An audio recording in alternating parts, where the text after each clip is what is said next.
அஸ்ஸலாமு அலைக்கும் வரஹ்மத்துல்லாஹி வரகாத். அல்ஹம்துலில்லாஹி ரப்பில் ஆலமீன். அல்லாஹும்ம ஸல்லி அலா சய்யதினா வ நபியினா ஹபீபினா முஹம்மதின் ஸல்லல்லாஹு அலைஹி வ ஆலிஹி வ ஸஹாபிஹி அஜ்மஹீன். அம்மா பாத்.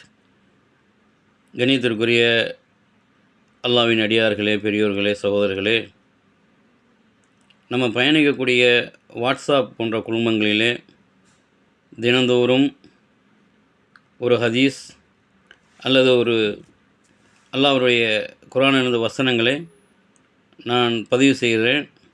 அது எல்லாருக்கும் தெரியும். ஆனால் சில வசனங்கள், சில ஹதீஸுகள் நம்ம சாதாரணமாக கடந்து போயிடுறோம். உபதேசம் என்பது அல்லாஹ்வின் புறத்தில் உள்ளது. அல்லாஹ் ஒரு சமுதாயத்திற்கும் அவன் உபதேசத்தை தான் நாடுறான். அல்லாஹ் அறிவுரையை தான் நாடுறான். நேரான வழிகாட்டுதலை தான் அல்லாஹ் நாடுறான். அழிப்பதற்காக அல்லது அழித்து நம்மளை முடிப்பதற்காக அல்லாஹ் படைக்கவில்லை. அப்படிப்பட்ட உபதேசங்களை அல்லாஹு தஆலா அவன் தேர்ந்தெடுக்கப்பட்ட அந்த தூதர்கள் மூலமாகவும் வேதங்கள் மூலமாகவும் அல்லாஹ் நமக்கு வழங்குகின்றான். குர்ஆனில் வரக்கூடிய 15வது அத்தியாயம் அல் ஹிஜர் என்று சொல்லக்கூடிய அத்தியாயத்தில் இன்றைக்கி பதியப்பட்ட வசனம் அதுதான். அந்த அத்தியாயத்தில் அல்லாஹு தஆலா ஹிஜ்ர் பகுதியில் வாழ்ந்த சமூது கூட்டத்தை பற்றி அல்லாஹு தஆலா கூறுகின்றான். அவர்களுக்கு அல்லாஹ்வுடைய உபதேசங்கள் வந்தபோதும், அல்லாஹ்வுடைய எச்சரிக்கைகள் வந்தபோதும் அவர்கள் அதை பொருட்படுத்தவில்லை.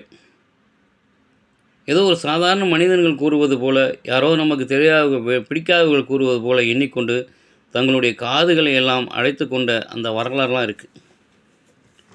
அப்போ அல்லாஹு தஆலா என்ன பண்ணுறான், அந்த மக்களை பற்றி அழிக்கப்பட்ட நிகழ்வுகளை பற்றி நமக்கு பல வசனங்களில் கூறினாலும், அல்லாஹ்வுடைய தூதர் ஸல்லல்லாஹு அலைஹி வஸல்லம் அவர்கள் வாயிலாக நமக்கு சில உபதேசங்களை, சில இல்லை அதிகமான உபதேசங்களை அல்லாஹ் நமக்கு கூறுகின்றான். காரணம், இந்த ஒரு வசனமே நமக்கு போதும். இன்றைக்கி போட்ட அந்த குர்ஆனுடைய வசனம் போதும். ஒரு மனிதன் தன்னை மாற்றிக்கொள்வதற்கு, மறுமையிலே அந்த உயர்வான ஒரு சொர்க்கத்தை அடைவதற்கு இந்த ஒரு வசனம் போதும். அல்லாஹ் தஆலா அந்த வசனம் தொடங்கும் போதே, இந்த அத்தியாயத்தில் முதல் வசனம் தொடங்கும் போதே அலிஃப் லாம் ரா தில்க ஆயாத் கிதாப், இது அல்லாஹ்வுடைய வேதமாகும். இந்த குர்ஆன் முபீன், நேர்வழி காட்டக்கூடிய அல்லாஹ்வின் புறத்தில் இருந்த வேதமாகும் என்று சொல்லிவிட்டு, மறுமையிலே அல்லாஹு தஆலா தன்னுடைய அடியார்களை கண்ணியப்படுத்துவான். சுப்ஹானல்லாஹ். எப்படிப்பட்ட கண்ணியம்! நிம்மதியான, சந்தோஷமான, ஆனந்தமான, அற்புதமான, அழகான, பார்த்திடாத, கேட்டிடாத, கண்டிடாத, இன்பங்களுக்கு மட்டுமே உரித்தான அந்த சொர்க்கத்தில் அல்லாஹு தஆலா தன்னுடைய அடியார்களை அங்கே நுழையச் செய்வான். அப்படி நுழைந்த அந்த அடியார்கள், அல்லாஹ்வால் கண்ணியப்படுத்தப்பட்ட அந்த அடியார்கள், தங்களுக்கு வழங்கப்பட்ட அந்த உணவுகளையும் அந்த உடைகளையும் தங்களுடைய அந்த இல்லங்களையும் ஒரு முத்தினால் செய்யப்பட்ட அப்படிப்பட்ட கூடாரத்திலே ஆனந்தமாக வாழ்ந்து கொண்டிருப்பார்கள். இன்னும் அல்லாஹ்வுடைய தூதர் ஸல்லல்லாஹு அலைஹி வஸல்லம் சொல்கிறார்கள், ஃபி சூக் ஃபி ஜன்னா, சொர்க்கத்தில் ஒரு சந்தை இருக்குங்கிறாங்க. குல்லு யோமல் ஜும்மா, எல்லா வெள்ளிக்கிழமைகளையும் சொர்க்கத்தில் ஒரு சந்தை இருக்குது. அந்த சந்தைக்கு சொர்க்கவாசிகள் சென்று தன்னுடைய மனைவிமார்களுக்கு தேவையானவற்றை வாங்கி கொண்டு அவர்கள் தங்களுடைய வீடுகளுக்கு வரும்போது மனைவிமார்கள் தங்களுடைய கணவன்மாரை பார்த்து ஆச்சரியப்படுவார்களாம். அவ்வளோ அழகாக வருவார்களாம். அந்த சொர்க்கத்தினுடைய அந்த சந்தையினுடைய மணல் கஸ்தூரி மனம் மணக்கூடிய மண், அது தன்னுடைய உடம்பில் பட்டதுன்னா வேர்வை நாட்டம்லாம் இருக்காது இங்கே மாதிரி. அது அந்த மேனியை மிளிரச் செய்யுமா, இன்னும் அழகுபடுத்துமா. அப்போது அந்த மனைவிமார்கள் கேட்பாராம், நீங்கள் இங்கிருந்து சென்றதை விட அழகாக வந்திருக்கிறீர்கள் என்று கேட்கும்போது, இந்த சொர்க்கவாசிகள் அல்லாஹ்வின் மீது ஆணையாக நீங்களும் அழகாக இருக்கிறீர்கள். நான் சென்ற சந்தைக்கு போனேனே, சென்று திரும்பி வந்து பார்க்கும்போது உங்களை எப்படி விட்டு விட்டு சென்றோமோ அதை விட அழகாக இருக்கிறேன் என்று அவர்கள் சொல்வார்களாம். அப்படிப்பட்ட அந்த சொர்க்கத்தில் இந்த அடியார்களை பார்த்துவிட்டு அல்லாஹ்வுக்கு மாறு செய்த அல்லாஹ்வுடைய வேதத்தை ரொம்ப கண்ணிய குறைவாக கருதிய நிராகரிப்பாளர்கள் கூறுவார்களாம், ருப்பமா ஒத்துழின கஃபரு லவ்கான முஸ்லிமீன், கஃபரு லவ்கான முஸ்லிமீன், நாங்களும் முஸ்லீமாக இருந்திருக்கக்கூடாதா? இந்த உலகத்தில் நாங்களும் அல்லாஹ்வுக்கு கட்டுப்பட்டு வாழ்ந்துருக்கக்கூடாதா? இப்படி அநியாயமாக நரகத்தில் கிடக்கிறமே, இவ்வளோ ஆனந்தத்தையும் சந்தோஷத்தையும் இப்படி அனுபவித்து கொண்டிருக்காளேன்னு சொல்லி அவர்கள் புலம்புவார்கள் என்று அல்லாஹு தாலா கூறான். வேறு யாரும் இல்லை, அல்லாஹ் சொல்கிறான். அல்லாஹ்வை நிராகரித்தவர்கள் நரகத்தில் இருந்து கொண்டு நாங்கள் முஸ்லீமாக இருந்திருக்கக்கூடாதா என்று புலம்புவார்கள் என்று சொன்னால் இதை நாம் எப்படி எடுத்துக்கிறது? நேற்றைய தினம் பிற மதத்தவர்கள் கொண்டாடக்கூடிய தீபாவளி திருநாள், அவருடைய வழிகாட்டுதல், அவருடைய குருமார்கள், அவருடைய இறைவன் என்று சொல்லக்கூடிய அவர்களை திருப்திப்படுத்துவதற்கு, அவர்களை சந்தோஷப்படுத்துவதற்கு காணிக்கைகளை அவருடைய புத்தாடைகளை வென்று கொண்டு அவருடைய திருநாளை கொண்டாட அவருடைய ஹக்கு. உங்களுக்கு என்ன ஹக்கு இருக்குது? அதில் ஒரு முஸ்லீமுக்கு என்ன ஹக்கு இருக்குது சொல்லுங்கள்?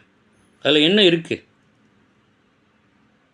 அவர்கள் வெடியை வாங்கி வெடிக்கிறான்னா உங்களுக்கு அதில் என்ன இருக்குது? எத்தனை வசனங்கள் நமக்கு எச்சரிக்கை செய்து, எத்தனை பள்ளியில் உட்காந்து நம்ம பயானை கேட்குறோம். எத்தனை இமாமார்கள் சொல்கிறாங்க, யா ஐயு ஹல்லதீன ஆமனு கூலு ஷிரஃபு வலா உஷ்ரிக்கு பில்லா, அல்லாவின் மீது நம்பிக்கை கொண்டவர்களே, அல்லாவை நம்பக்கூடியவர்களே, அல்லாவின் மீது ஈமான் கொண்டவர்களே, முஸ்லீமே ஒன்று பருகு வீண் வரையும் செய்யாத. அல்லாஹ் சொல்கிறானா இல்லையா? வெடிக்கடையிலே பாருங்கள், நம்ம ஆளுங்க தான். வெடிக்கடையில் எத்தனை பேர் இன்றைக்கி வெடிக்கு நீங்கள் செலவு பண்ணியிருக்கீங்க? அல்லாட்ட பதில் சொல்ல முடியுமா? நீ எப்படி சம்பாரிச்சு எப்படி செலவு பண்ணேன்னு சொல்லாத வரைக்கும் உன்னுடைய பாதம் நகராதுன்னு சொல்லி சொன்னாங்களே, சொல்ல முடியுமா? உங்களால் பதில் சொல்ல முடியுமா? கறிக்கடையில் பாருங்கள், எவ்வளோ கூட்டம் நேற்று நம்ம ஆளுங்க. ஏங்க ஒரு நாள் அவன் வாங்கி சாப்பிட்டு போனால் என்ன? அன்றைக்கி நீங்கள் கறி ஆக்கி சாப்பிடணும்னு இருக்கா? அப்போ எவ்வளவு வசனங்கள், எவ்வளவு விஷயங்கள், எவ்வளவு தூதர்கள் நமக்கு வழிகாட்டினாலும் நம்ம நேர் வழி பெற மாட்டோமா? அப்போ காதை அடைச்சிக்கிட்டா அல்லாஹ்வுடைய அந்த வார்த்தைகளும் அதோட உபதேசமும் சென்றடைஞ்சிடும், வேறு போயிடுமா? நம்ம கேட்காம இருந்துருமா? அல்லாஹ் நம்மளை கண்டிப்பாக கேட்பான். நம்ம எப்படி செலவு பண்ணணும்னு சொல்லி நம்முடைய கைகள் பேசும். கல்லமூன்னு ஐதீகம், உங்களுடைய கைகள் பேசும் அல்லாட்ட மறுமையில். வாய் பேச நினச்சிக்கிட்டீங்களா? வாய்க்கெல்லாம் அல்லாஹ் பூட்டு போட்டுருவான். அங்கே திறமையெல்லாம் பேச முடியாது. திறமை எங்கே? அல்லாட்ட பேச முடியாது. அல்லாஹ் வாய்க்கு பூட்டு போட்டுருவான். இப்போ நமக்கு ஒரு விஷயம் வருதுன்னு சொன்னான், அல்லாஹ்வுடைய வார்த்தையை கொண்டு நமக்கு எச்சரிக்கை கிடைக்குன்னு சொன்னால், அல்லாஹ்வை நம்பக்கூடிய கூட்டமாக இருந்துன்னு சொன்னால் நம்ம திருந்தணும். நம்ம அதை பின்தொடர்ந்து வச்சுக்கோங்க. அடுத்த மரத்தினுடைய அவங்களுடைய வணக்க வழிபாட்டில் நம்ம போனோன்னு வச்சுக்கோங்க, அவங்கள சேர்ந்தவங்க தான். இப்போ அவங்களுக்குன்னு ஒரு ஹக்கு இருக்குது. அவங்க வேலையை செய்கிறாங்க, அவங்க வணங்குறாங்க, அவங்க வெடிக்கிறாங்க, அது அவங்களுடையது. இப்போ ஒரு மூமின் சொன்னால், ஒரு முஸ்லீம் சொன்னால் அல்லாஹ்வுக்கு கட்டுப்படணும், அல்லாஹ்வுடைய தூதருக்கு கட்டுப்படணும். அல்லாஹ்வை நேசிக்கிறேன்னு சொன்னால் படுத்தாது. அல்லாஹ் சொல்கிறான் திருமறையில், அல்லாஹ்வுடைய தூதரை பார்த்து சொல்ல சொல்கிறான், குல் இன் குன்தும் ஹிப்பூன் அல்லாஹ், அவர்கள் அல்லாஹ்வை நேசிக்கிறான்னு கேளுங்க. நபியே, அவர்கள் அல்லாஹ்வை நேசிக்கிறார்களான்னு கேளுங்க. வத்தபியூன், என்னை பின்பற்றுங்கள் என்று சொல்லுங்கள். நீங்கள் அல்லாஹ்வை அவர்கள் நேசிப்பதாக இருந்தால் உங்களை அவர்கள் பின்பற்றட்டும். ஹிப்புக்கும் அல்லாஹ் அவர்களை நேசிப்பான். ஓ யௌஃபிர்லக்கும் துனூபக்கும் வல்லாஹு கஃபூருல் ரஹீம், அவருடைய பாவங்களை எல்லாம் மன்னிப்பான், அவர்களுக்கு அருள் புரியுமான்.